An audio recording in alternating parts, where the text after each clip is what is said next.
साईलीला मासिक 1925 अंक 2 आणि 3.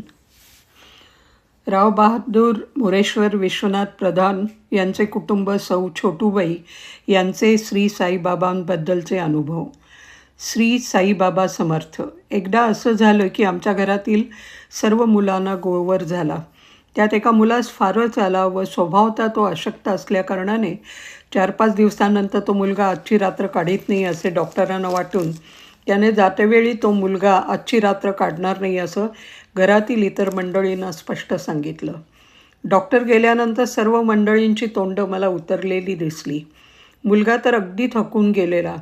कोणाला विचारलं तर तो काय मला खरे सांगणार म्हणून विचारण्यापेक्षा मी श्री समर्थ साईबाबांची प्रार्थना करू लागले की हे बाबा, मला तुम्ही शिर्डीस कशी नेलीत हे तुम्हास ठाऊक व तुमच्या नजरेखाली येता क्षणीच तुम्ही कोणाची कोणत्या प्रकारची नड न ठेवता माझे नशीब एकदम सुधारून टाकलं. आणि हे काय, आता तुमच्याशिवाय कोण त्राता? अशा अनेक प्रकारच्या विचाराने क्षणोक्षणी श्री माय माऊलीने बाबांची प्रार्थना सुरू केली. 4 दिवस जरी त्या मुलाकरता रात्रंदिवस बसून काढले तरी त्या दिवशी म्हणजे अशा आणीबाणीच्या वेळी मला झोप लोटली. मनात म्हणते, बाबा ही दुश्चिन्ह होऊ लागली, आता काय करू? ढोपरावर हात ठेवून बाबांच्या नावाचा जप सुरू केला. 5 मिनिटात मला निद्रेने घेरलेच. मग मी स्वप्न पाहू लागले. ते असे, मूर्तिमंत श्री साईबाबा माझ्यापुढे उभे आहेत व मला म्हणतात, अशी काय करतेस? मुलगा तर चांगला आहे, तू भीतेस काय? पहा, उद्या तो अगदी बरा होईल व ज्या वेळेवर म्हणजे संध्याकाळी 6-6:30 वाजता डॉक्टरनी हा बरा होणार नाही असे सांगितलं, त्याच वेळेस उद्या तो जेवायला मागेल. तू त्याला खाणे खुशाल दे, भिवू नकोस. मी बरं म्हटलं व त्या स्वप्नात बाबांनी दुसरंही बरंच काही सांगितलं व त्यानंतर मी दचकून जागी झाले व पाहते तो बाबा नाहीत, काही नाही. पण मुलगा मात्र स्वस्थ झोपलेला आहे व त्याच्याजवळ पहारा करत बसलेली सर्व मंडळी त्याचा ताप उतरला म्हणून आनंदित दिसली. मी त्या जवळच्या मंडळींना विचारलं, ताप किती आहे? मंडळी म्हणाली, ताप थोडा आहे, आत्ताच त्याने थोडं दूध घेतलं व झोपी गेला, तू त्याला त्रास देऊ नको. मी बरं म्हटलं, स्वस्थ बसले व माझे स्वप्न मी सर्वांना सांगितलं. सर्व म्हणू लागली, बाबा खरोखर तुला दृष्टांत देऊन गेले, कारण त्याचे तोंड बहा, मगा कसे होते न आता कसे आहे ते. पाठ होते तोच त्या मुलाने आपली सर्व खेळणी पलंगावर मागून तो खेळू लागला. दुसऱ्या दिवशी नेहमीपेक्षा डॉक्टर लवकर आले, कारण इतर पडलेल्या मुलांना नीट औषध वगैरे पोचावं म्हणून डॉक्टर बगीचात शिरताच माळ्यापासून जो मनुष्य भेटेल त्याजवळ माझ्या प्रिय बाळाची चौकशी करू लागले. डॉक्टरांना सर्वांनी सांगितलं की धाकटे बाबू खेळत बसले आहेत. डॉक्टर फार आनंदाने वर आले व मुलाला लांबूनच पाहून त्यांना फारच नवल वाटलं व मला म्हणाले, मला आजचा दिवस हा मुलगा पाहिल असं वाटलं नव्हतं व जेवढी त्याची काल प्रकृती बिघडलेली होती तेवढी आज सर्व सुधारून तो एवढा आजारी नव्हताच असं वाटेल. परंतु त्याला काही खावयाला देऊ नको म्हणून डॉक्टरने सावधगिरीची सूचना दिली. इकडे तर कालच्या स्वप्नाप्रमाणे 6:30 वाजले व मुलगा जेवण मागू लागला. डॉक्टर म्हणतात देऊ नका, पण बाबांच्या हुकमाप्रमाणे त्याने जे काही मागितले ते मुलाला खायला दिले. त्याने तेथेच बसून खाल्ले व त्याचे पोट वगैरे काही न बिघडता नेहमीपेक्षा त्याने खाणे जास्त खाऊन ते जिरवले व दुसऱ्या दिवशी डॉक्टरने त्याला फक्त जिरण्याचे औषध ठेवले व त्याच्या मागाहून कितीतरी दिवसांनी घरातील दुसरी गोवर आलेली मुलं खाऊ पिऊ लागली. एके वेळी असे झाले की आमचा मुलगा अगदी बरा होता व नेहमीप्रमाणे आमचे वेळेवर आम्ही झोपलो. रात्री 11च्या सुमाराला मला स्वप्न पडलं की बाबा माझे समोर उभे आहेत व मला सांगतात, झोपलीस का, उठ, त्या मुलास आता आकडी येईल. मी दचकून जागी झाले. पाहते तर काय, अजून या मुलाला ताप नाही, काही खोकला नाही आणि बाबांनी मला असं सांगितलं, काय करू? काही सुचेनासं झालं. उठून बसले. हळूहळू आकडीवर जेवढे उपाय माहीत होते तेवढे कपाटातून बाहेर काढून ठेवले व आमच्या मुलांना आकड्यांची सवय असल्याकारणानं आमच्या घरात नेहमी रात्रंदिवस शेगडीवर गरम पाणी असायचे. सर्व तयार करून बसले तरी मुलाचे अंग काही तापलेलं नाही. परंतु आमचा बाबांचे स्वप्नावर पूर्ण भरोसा. तेव्हा काहीतरी असेल, निजून उपयोग नाही म्हणून बसले. 2च्या सुमाराला मुलगा एकदम हात वरवर करू लागला व शुद्धीतून जात आहे तोच मी सर्वांना हाका मारून जागा केले व म्हणाले, बघा याला आकडी येत आहे. जो तो झोपेतून उठलेला, कोणी कोलन वॉटर करतं, कपाट ओढतो, कोणी पाणी करतो. मी सर्वांना सांगितलं, ती पहा टेबलावर सर्व औषधांची तयारी आहे व खालून गरम पाणी व शेगडी आणलेली आहे. कोणी घाबरून जाऊ नका, त्याला आता बाबा हुशार करतील. माझं धैर्य पाहून सर्वांना नवल वाटलं, कारण बाबांनी ज्या अर्थी आगाऊ असं स्वप्न दिलं त्या अर्थी ते मुलाचे केसाला सुद्धा धक्का लागू देणार नाहीत अशी माझी पक्की खात्री होती. अर्ध्या तासाने मुलगा शुद्धीवर आला, आकडीचा जोर मोडला. त्यानंतर सर्व मंडळी मला म्हणू लागली, मुलाला आता आकडी येईल हे तुला आधी कसं समजलं? तू तर सर्व तयारी कशी केलीस? तेव्हा मी त्या सर्वांना माझ्या प्रिय बाबांची लीला सांगितली. दुसऱ्या दिवशी सकाळी डॉक्टर आणले. पुढे 4-5 दिवस मुलगा आजारी होता, परंतु त्यानंतर त्याला कधीही आकडी आली नाही. असे कितीतरी अनुभव आज उभी 15 वर्ष बाबा देत आहेत. पण काही कारणामुळे म्हणा, अगर बाबांची इच्छा म्हणा, आपले सर्व वेळोवेळीचे अनुभव जाहीर करावे असे मुळीच मनात येत नसे. साई लीलेच्या मागे अंकातील आत्मनिवेदन वाचून आपण काहीतरी हातभार लावावा असे वाटण्यावरून जसजशी आठवणी पडेल तसतसं अनुभव पाठवीन असे म्हणते. पूर्वी एके दिवशी मला स्वप्नात बाबा म्हणतात, पहा मी तुझे करता इथपर्यंत आलो, आता माझ्या पायावर हळद कुंकू घाल. स्वप्नात हळद कुंकू घातले, हार वगैरे अर्पण करून यथेच पूजा केली. दुसऱ्या दिवशी सकाळी रावसाहेब नानासाहेब चांदोरकर यांच्याकडे आमच्या इथे आले. त्यांना स्वप्ने विचारण्याची फार आवड असे.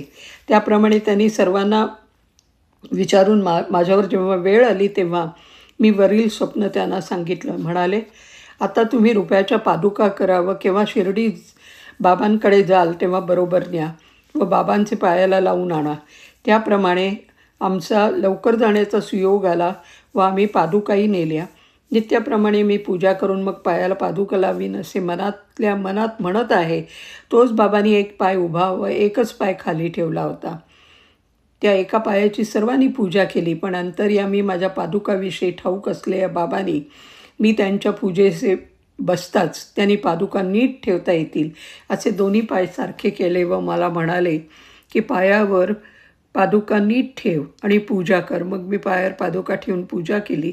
मी त्या उचलीन म्हणून बाबांनी स्वतः त्या पादुका उचलून माझ्या हातात ठेवते वेळेस नानासाहेबांना म्हणाले, नाना हिने माझे पाय पहा कापून नेले असे प्रासादिक शब्द उच्चारले.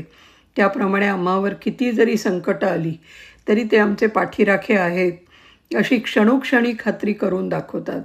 पांडवांना श्रीकृष्ण भगवानचे जेवढे पाठबळ असताना सुद्धा प्रारब्ध कर्मानुसार त्यांनी वनवास भोगला व अनन्वित संकटे भोगली, तरी पण शेवटी श्रीकृष्ण परमात्म्यानेच त्यांना सम्राट पदावर पोचवलं. त्याप्रमाणे श्री साईबाबा आम्ही आपले बरे वाईट प्राक्तन भोगताना आमच्यावर कृपादृष्टी ठेवत आहेत याचा अनुभव आम्हास प्रत्येक मिनिटास येत आहे. एकदा आम्ही शिर्डीला असताना नित्याप्रमाणे बाबांच्या पूजेला गेलो. सर्वांनी पूजा केली, मोठी आरती झाली, नैवेद्य वगैरे वाटून बाबांकडून उदी घेऊन सर्व मंडळी बिराडी परत जाणार. तेव्हा बाबा म्हणतात, पहा मी आज कोणाला ओरडलो नाही ना. असे उद्गार निघण्याचे कारण मी बाबांचे रागाला फार भिजत असे. मला वाटते बाबा इतर मंडळींवर रागवणे ओरडणे करतात तसे मला नाही न करणार. व केव्हा केव्हा मशिदीत चढत असता जर बाबांचे उग्र स्वरूप दिसले तर श्री माय माऊली माझ्यावर रागवतील की काय अशी मला भीती वाटे. म्हणून त्या दिवशी त्यांनी वरील उद्गार काढून माझे अंतर जाणले अशी माझी खात्री पटवली व त्यावेळी ते कोणावर रागवले नाही. इतकेच नाही तर त्या साऱ्या बैठकीबरोबर मला सर्वांबरोबर फार प्रेमाने गोष्टी सांगून आनंदात होते. तसेच एकदा मी पूजा करत होते, त्यावेळी आमचा मुलगा फार रडू लागला. तेव्हा बाबा म्हणाले, तू घरी जा, तुझी पूजा तिथे आहे. बाबांनी म्हटल्यावर उठलेच पाहिजे. अर्ध्या पूजेतून घरी आले व पाहते तर मुलाने रडून आकांत केला आहे. तेव्हा वाटले की बाबा किती अंतर्ज्ञानी आहेत. पहा मुलाकरता मला भर पूजेतून घरी जणू काय वायरलेसप्रमाणे पाठवलं. मुलाला समजावून परत गेले तेव्हा बाबा म्हणतात, आता कर तुझी पूजा. एकूण बाबा स्वतःचे अंतर्ज्ञान प्रकट करण्यापेक्षा प्रत्येक व्यक्तीला आपापल्या कर्तव्याची जाणीव सदोदित देत असतात. आमच्या एका मुलास टायफॉईड झाला. सर्व मंडळी भिवून गेली. पण आमच्या वडील भगिनीने बाबांना नवस केला की डॉक्टरने या मुलास बिछाण्यात टेकून बसण्याची परवानगी देता क्षणीच त्यास तुमचे पायावर घालण्यास घेऊन येईन. 14 दिवसांनी ताप निघाला. डॉक्टरना वाटलं हा फारच अशक्त झाला, याला 10-12 दिवसांशिवाय अगदी हलवतासुद्धा येणार नाही. परंतु आणखी 4 दिवसातच डॉक्टरने त्याला बसवण्याचा हुकूम दिला. डॉक्टर निघून गेले व आम्हाला श्री माय माऊलीच्या नवसांची आठवण झाली. दुसऱ्या दिवशी डॉक्टरना विचारले की आम्ही त्याला शिर्डीला नेऊ का. डॉक्टर म्हणाले, काय, याला महिना झाल्याशिवाय हलवू नका. परंतु इकडून सांगणं झाले की त्यांचे मावशीने बाबांना नवस केला आहे की ताप उतरल्याबरोबर दर्शनाला आणीन. तर कसे काय. डॉक्टर साहेबांना म्हणजे सुप्रसिद्ध डॉक्टर नाडगीर आमची बाबांवर किती श्रद्धा आहे ती माहीत होती. तेव्हा ते म्हणाले की तुम्ही नेणारच, परंतु काही झाले तरी जोखम माझ्यावर नाही. कारण डॉक्टर जाणून होते की त्यांनी किती जरी सांगितलं तरी आम्ही त्यांचे ऐकणार नाही. म्हणून त्यांनी आगगाडीत वगैरे काही कमी जास्त झाल्यास औषधे वगैरे दिली. पुढे गाडीत बसणार तो त्यावेळी मुलाची प्रकृती बिघडलेली वाटू लागली. काय करणार, डॉक्टरांचे ऐकलं नाही. आता लोक मूर्ख म्हणतील व हसतील. पण मनाने पक्के ठरवले की श्री माय माऊलीबद्दल आपल्या श्रद्धेची परीक्षा करण्याचीच वेळ आहे व म्हणून एकसारखे बाबांचे ध्यान करून प्रवास सुरू केला. केव्हा स्टेशन येते व बाबांचे पायावर मुलास घालते असे झाले. नवस घेणाऱ्या बाईची तर अगदी गाळण उडाली. कारण ट्रेनमध्ये याची ही स्थिती तर टांग्याच्या हिसक्यात हा काय करेल. स्टेशन येताच एक मनुष्य येऊन विचारतो, टांगा आणू का. आण सांगितले मात्र तो आवाज ऐकताच मुलगा विचारतो, बाबांचे घर आले, आता मला बसवा. अंगात पाहतो तो ताप वगैरे काही नाही. मुलाने उठून बसवण्याचा फार हट्ट घेतला, पण आम्ही त्याला टांग्यात मांडीवर निजवलेलाच ठेवला. शिर्डीस पोचताच बाबांजवळ गेला व लहान मुलाप्रमाणे बाबांनी त्याला हातावर घेतला व चटकन उभा केला. तोही उभा राहिला. आम्हाला वाटत होते की इतके दिवस तो पडून राहिलेला एकाएकी उभा कसा राहील. पण बाबांनी उभा करताच तो नीट सशक्त माणसाप्रमाणे उभा राहिला व बाबांनी एक हापूसचा आंबा व केळं त्याच्या हातात दिलं. त्याने पहिल्यांदा केळं खाल्लं, नंतर आंबा खाल्ला. आम्हाकडे बघून बाबा म्हणतात, आता नाही ना लोक हसणार. गाडीतली खूण दिली असे अगणित दाखले व प्रचिती बाबांनी आम्हाला दिले आहेत व अजून देत आहेतच. वरील खेपेस रचलेले गाणे. मालन गुंठी लाव गुणियल गजरो, तारा गजरानु आपिश गजरो. संत साईनाथने माटे मालन, येवो गुंथजे गजरो तू आजे. जेवो प्रभू साईनाथने साजे, येमा गुंथजे गुलाबाना फूल. जे तू कहीस ते करतसू कबूल, काही वाकीन राखीस बाई, तने आपिसू हिरानु मूल. वर 16 सारा सणगार, उपर हेमनी मोहर हजार. पहिल्या दर्शनानंतर रचलेले. रजनीनाथ गगनी जसा पूर्ण शोभतो, धन्य जगी साईनाथ तेची विलसतो. अवतरला भूवरती तारण्या जगा, मुक्त करी झडकरी तू अज्ञेया आम्हा. दुसऱ्या खेपेस रचलेले. हे रूप विमल ही कांती, हे प्रेम अचल ही शांती, किती कथू. तू साईनाथ शिर्डीचा, होई तारक मम जन्माचा. करी सार्थक मम जीविताचे, पुत्र पौत्रादी सौभाग्य देई अक्षयीचे, किती कथू. तू क्षमा दया ममता तू मूर्तिमंत दत्ता तू, किती कथू. बाबांच्या देहांताचे स्वप्न. सन 1918 सालच्या विजयादशमीच्या दिवशी, दसऱ्याच्या दिवशी सुमारे 12:30च्या वेळेला मला स्वप्न पडले. आम्ही उभयता बाबांचे मशिदीत जात आहोत. बाबा नेहमीप्रमाणे कठेड्यावर हात देऊन बसलेले आहेत. त्यांच्याजवळ 2 मनुष्य बसली आहेत, पण ती आमच्या ओळखीतली नव्हती. आम्ही आत पाय ठेवतो तोच बाबा वरवर मान करू लागले. हात हलवणे वगैरे सर्व अंतकालचा प्रकार दृष्टीस पडला. हे पुढे होते व मी मागे होते. मी म्हणते, चला लवकर चला, बाबा आता देह ठेवतात. मला म्हणतात, हां, संताला देह ठेवतात वगैरे बोलत नाहीत, त्यांच्या प्रकारांना समाधी म्हणतात. बाबा अगदी स्तब्ध होण्यापूर्वी आम्ही घाईने वर चढलो. हे जाऊन अगदी बाबांच्या जवळ बसणारवर मी अगदी वरचे पायरीवर होते, तो श्री समर्थ साई माऊलींनी देह ठेवला. उभयतांनी बाबाजवळ पुष्कळ शोक केला, कारण आमचा बोलता चालता देव गेला. काय करावे आता? तेव्हा हाच देव यापुढे फार पावेल असे कोणीसे म्हटले. कारण काही एखादे नवीन कारणकाज करणे असले म्हणजे श्री समर्थास पत्रद्वारे कळवल्याखेरीज काही करण्यास धीर होत नसे. फारच खेद वाटला व आकाश कोसळले असेच वाटू लागले. इतक्या थोड्या वेळाने मी जागी झाले व श्री समर्थांची प्रकृती ठीक नव्हती म्हणून जीवास फार हुरहुर लागली. किती वाजले म्हणून पाहते तो 12:30 वाजले असे दिसले. तशीच बसून राहिले. 4-5 वाजले तरी झोप येईना. सारखी मनाची तळमळ सुरू होती. शेवटी मन धीर धरीना उठले. बाबांच्या फोटोजवळ उदबत्ती लावली. तेव्हा मला विचारणे झाले आज सारी रात्र तुझी गडबड काय आहे? मी स्वप्न सांगितलं व नंतर 6च्या सुमारास घरातील सर्व मंडळींना स्वप्न सांगितलं. जो तो म्हणतो बाबा इतक्यात समाधी घेणार नाहीत. इतक्या सकाळी पहिल्याच डिलिव्हरीस शिर्डीहून अण्णा चिंचणीकरांचं कार्ड आलं की कार्ड दसऱ्याच्या दिवशी श्री समर्थांनी 2 प्रहरी 3 वाजता देह ठेवला. श्री माय माऊलींनी तेथे देह ठेवल्याबरोबर त्याच रात्री येथे मला स्वप्नद्वारे बातमी दिली. त्याचवेळी इन्फ्लुएन्झाने माझी वडील भगिनी फार सिक होती म्हणून कार्ड पाहता क्षणीच शिर्डीस धाव घेता आली नाही. तरी पण दुसऱ्या रात्री त्याच बहिणीस बाबा स्वप्नात आले व म्हणतात की कपाटात तो तुझा पिवळा पितांबर आहे, तो माझ्या अंगावर तू घालण्यास दे. त्याच रात्री मला स्वप्न पडले ते असे. मी बाबांची पूजा करीत असताना बाबांनी मला ₹3 काढून दिले. मी स्वप्नातच आहे असं मला भास होऊन मी मनात म्हणते की स्वप्नात कोणी पैसे दिले तर ते लाभकारक नसतात. तर बाबा म्हणतात घे भिवू नकोस, तुझ्या पेटीत जे पैसे साचलेले आहेत ते मला दे. त्याप्रमाणे पेटीतले सर्व पैसे भंडाऱ्याला दिले व पितांबरही श्री माय माऊलीच्या समाधीवर भंडाऱ्याच्या दिवशी प्रथम घातला गेला. रावसाहेब धोंडोर विष्णू परुळकर एक श्री साईबाबांचे भक्त. यांचे कुटुंबास सर्पदंश झाल्यावेळी श्री साईबाबांच्या उदीपासून आलेल्या गुणाबद्दल आलेल्या त्यांचे पत्राचा उतारा. कळवण्यास आनंद वाटतो की आमचे कुटुंबास काल रात्री म्हणजे तारीख 22/4/25 रोजी बुधवारी रात्री 8 वाजता सर्पदंश झाला. ते अस्सल विषारी फुरसं होतं. त्याचे 2 दात चांगले आत गेले होते. काही वेळाने माझे कुटुंबाची दातखिळी बसली.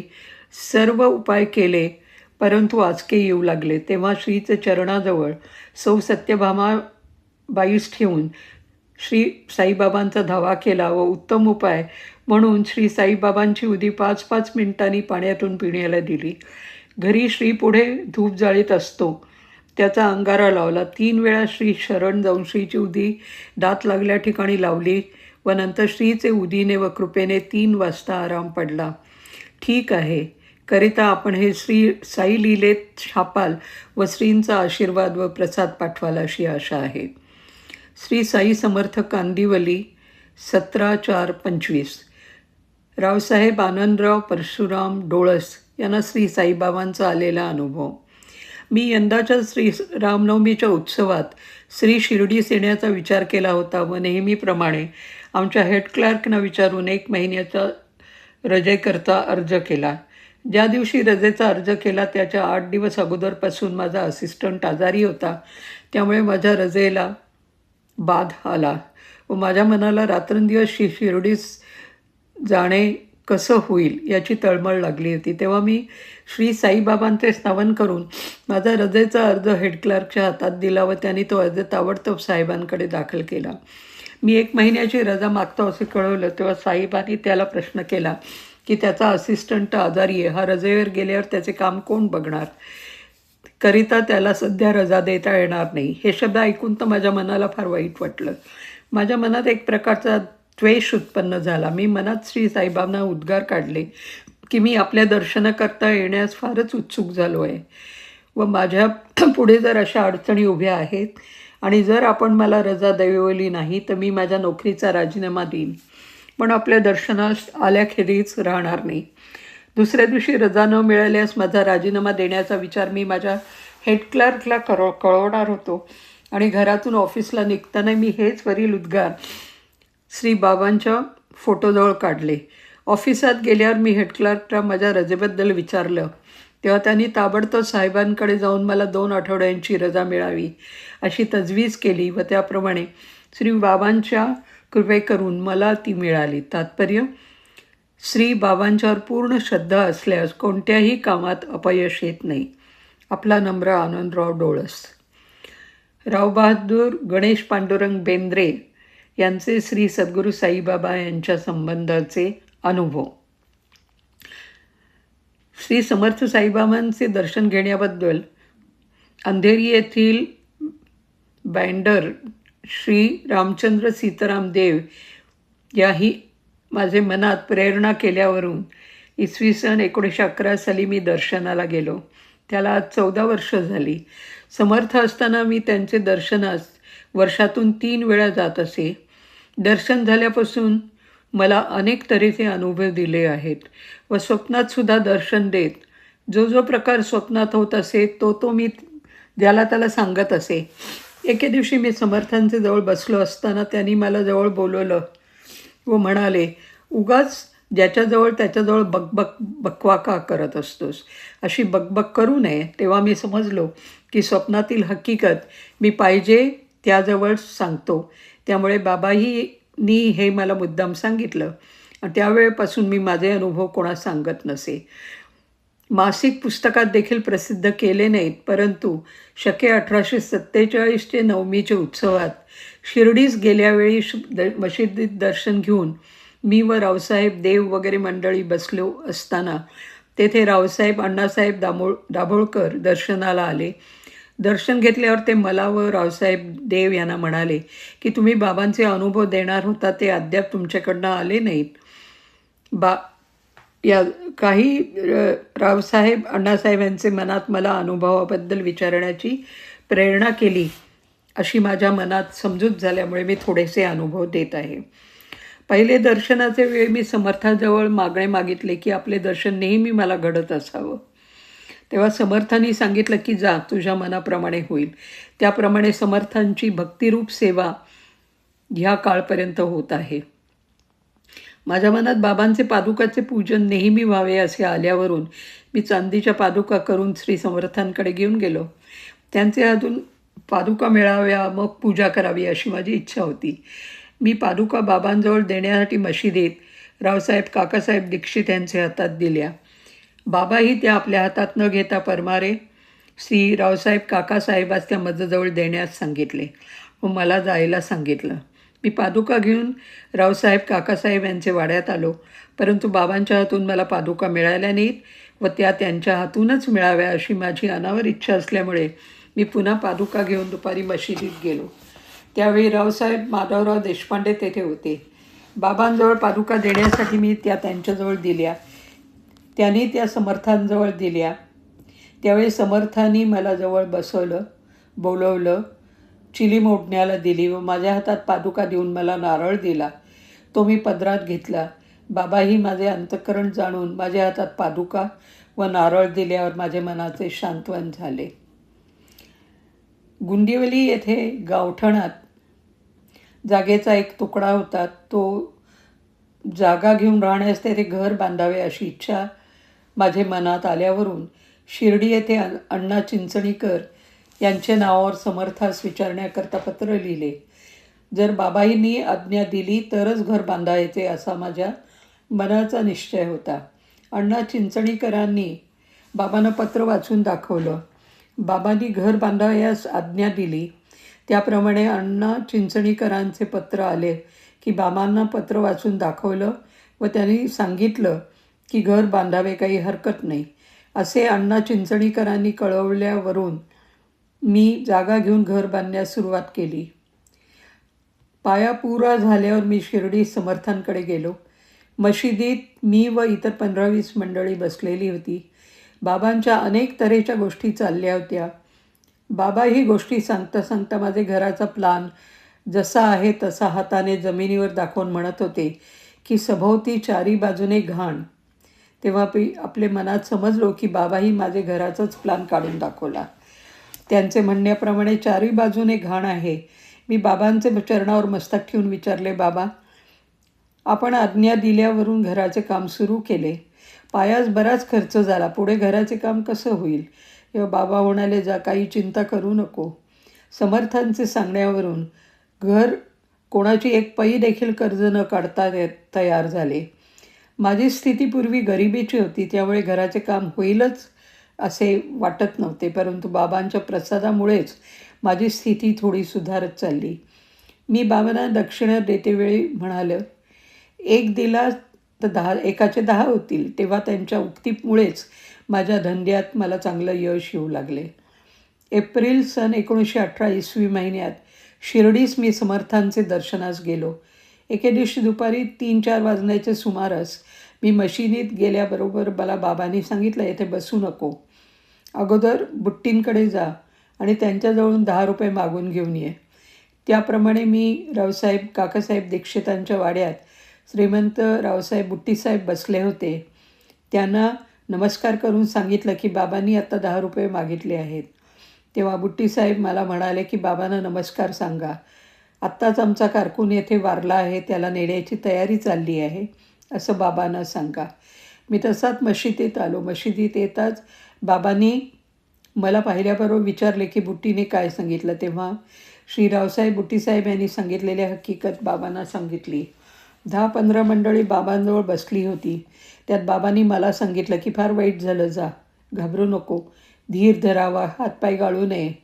तेव्हा माझे मनात आले की 10-15 मंडळी बसली असताना बाबांनी मला एकट्यालाच का बजावून सांगितलं. दुसऱ्या दिवशी बाबांनी मला माझ्या घरी जाण्यास सांगितलं. त्यावेळेस मी कांदिवली येथे राहत होतो. बाबांच्या आज्ञेप्रमाणे मी घरी आलो. घरी आल्यावर 1-2 दिवसांनी माझे वडील मुलास मुदतीचा ताप येऊन श्रीने त्यास आपले चरणी नेला. तेव्हा मला बाबांनी केलेल्या उपदेशाची आठवण झाली. माझ्यावर हा प्रसंग येणार आहे हे मला कळवण्याकरताच बाबांनी मला मुद्दाम बुट्टीसाहेबांकडे पाठवले. सन 1924च्या डिसेंबर महिन्यात माझी मुलगी फारच सिक होती. ताप मुदतीचा होता. 15-20 दिवस झोप बिलकुल लागली नाही. डोळे ताठलेले होते. शरीरातील सर्व शिरांना अतिशय ठणका लागला होता.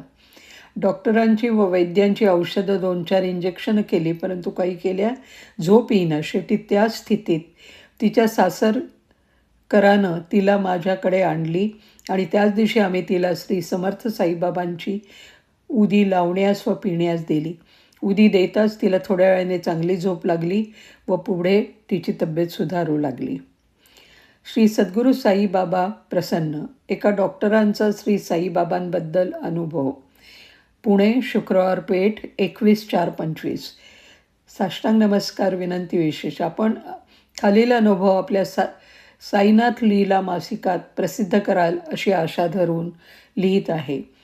साईनाथ बाबा 5-6 वर्षापूर्वी समाधीस्थ झाले असताना अजूनसुद्धा ते नास्तिकांनाही कशा रीतीने आपल्या भजनी लावतात याचा एक अनुभव माझ्या पाश्चिमात्य शिक्षणामुळे किंवा धर्मासंबंधी स्वाभाविक अनास्थेमुळे किंवा ढोंगी साधूंच्या कटू व मतलबी अनुभवांमुळे माझा साधूंच्या थोतांडावर बिलकुल विश्वास नसे आणि म्हणूनच मी त्यांची चेष्टा व थट्टा करत असे. माझा जन्म अहमदनगर येथे झाला. माझ्या जन्मासंबंधीने अशी एक गोष्ट सांगण्यात येते की माझ्या मातोश्रींना अपत्य होत नसेत. तेव्हा त्यांना कोणी एका महात्म्याने मिरवलीच्या पहाडावरील अवलियाच्या दर्शनास जाण्यास सांगितलं.